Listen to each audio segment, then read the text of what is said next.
Hello everyone, আসসালামু আলাইকুম রহমতুল্লাহ। আশা করি যে যেখান থেকে দেখছেন সবাই অনেক ভালো আছেন। আলহামদুলিল্লাহ, আল্লাহর রহমতে পরিবার নিয়ে আমিও অনেক ভালো আছি। আজকে আপনাদের মধ্যে আবার নতুন একটা ভিডিও নিয়ে চলে আসলাম। আপনাদের ভাইয়া দুপুরেও বাজারঘাট করে আনছিল, এগুলো সব আমি আলাদা আলাদা করে রাখছি। এখন আবার দেখছি অনেক শাক নিয়ে আসছে। তো আমি এখন রাত্রে রান্না করতে যাব, তো দেখলাম যে আমাকে যদি একটু হেল্প না করে তাহলে তো পারবো না। তো দেখছি সে নিজেই শাক নিয়ে বসে পড়ছে কাটার জন্য। এদিকে আমার সেজো ভাসুর আসছে রাজবাড়ি থেকে।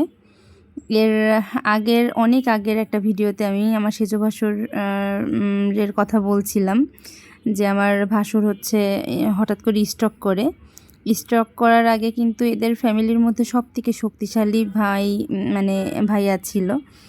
প্রচুর শক্তিশালী, প্রচুর সাহস ছিল, কিন্তু সে এখন স্ট্রোক করে মাথা টাথা এখন বেশি একটা কাজ করে না। তো যাই হোক, তার জীবনেও অনেক বড় একটা কাহিনী ঘটে গেছে।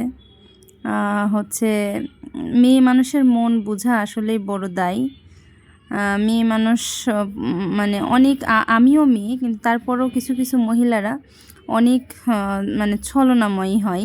যাই হোক, তো ভাইয়ার ওয়াইফের ক্ষেত্রে, ভাইয়ার ওয়াইফ হচ্ছে একজন প্রাইমারি স্কুলের টিচার। এই জন্য তার অনেক বেশি ডিমান্ড, অনেক বেশি তার পাওয়ার। সরকারি চাকরি করে, তার সামনে কোনো কিছু বলাই যায় না। এদিকে আমি কথা বলতে বলতে রান্নার কাছে চলে আসছি। শাকের কাছে আমি গেলে পরে আমার এদিকে রান্না করতে দেরি হয়ে যাবে, আর আপনাদের ভাইয়া হচ্ছে ঈশান নামাজ পড়ে এসেই খেতে বসে পড়ে।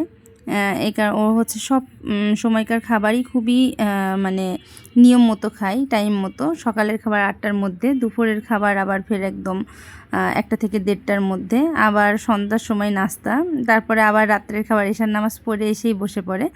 এখানে আমি হচ্ছে ওই কচুটাকে সিদ্ধ করে নিছি। আমি ভাবছিলাম যেটা মান কচু, আপনাদের ভাইয়াও এসে বলছে মান কচু।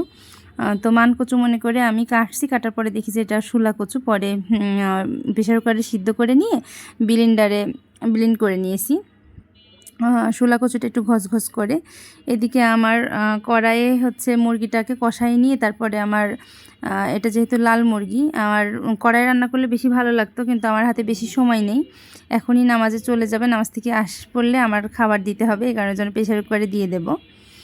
তো ভাইয়ার আমার সেই আগের ভিডিওগুলোতে আসলে আমি বলছিলাম, সবই শেয়ার করছিলাম যে ভাইয়ার হচ্ছে রাজবাড়িতে একটা জমি, 2টা জমি কিনছিল। তো একটা জমির দাম একটু বেশি, আর একটা জমির দাম একটু কম। তো ওই জমিটা বিক্রি করার পরে ভাইয়াকে তো আসলে আমরা হচ্ছে সেই বিক্রি করার সময় গিয়েছিলাম, আমরা আশ করতে পারছিলাম কিছু একটা হবে।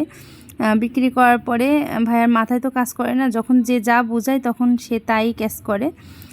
তারপরে ওরকম টাকা পয়সা সব ভাবির নামে নিয়ে আসলে ভাইয়াকে, আমরা থাকা অবস্থায় আমাকে বলতেছিল যে তোমার ভাইয়াকে তুমি এখন নিয়ে যেতে পারো।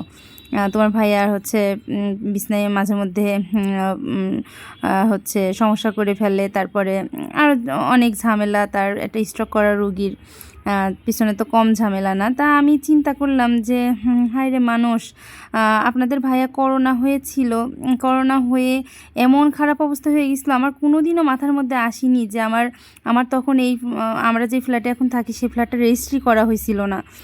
সেই ফ্ল্যাটটা কেবল সবেমাত্র হচ্ছে টাকাগুলো দেওয়া হয়েছিল, কিন্তু কোনো মামিদের কাছের থেকে নেওয়া হয়েছে বলে, আমার হাজব্যান্ডের হচ্ছে কলিকের মামি।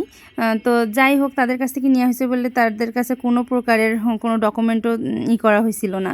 আমার কখনো মাথার মধ্যে চিন্তাও আসেনি যে আমার কি হবে, আমার হাজব্যান্ড মারা গেলে আমার এই ফ্ল্যাটে আমি থাকতে পারবো কিনা। আমার শুধু মনে হচ্ছে আল্লাহ আপনি আমার হাজব্যান্ডকে বাঁচিয়ে দেন। তো সবার মন মানসিকতা আসলে একরকম না। তো যাই হোক, ভিডিওটা আর লম্বা করব না। আমার কাছে মনে হয় হাজব্যান্ডের থেকে বড় আর কোনো কিছুই না। কারণ একটা মেয়ের জীবনে স্বামী হচ্ছে একটা মানসিক প্রশান্তি, আমি মনে করি। একটু সময় বাইরে থাকলে পরে এত পরিমাণে কষ্ট হয়, মনে হয় যে নিঃশ্বাস নিতে, যতটুকু সময় বাইরে থাকার কথা তার থেকে বেশি সময় থাকলেই মনে হয় যে খুবই কষ্ট লাগে। তো যাই হোক, আবার নতুন কোনো ভিডিওতে গল্প করব। আল্লাহ হাফেজ, আসসালামু আলাইকুম রহমতুল্লাহ।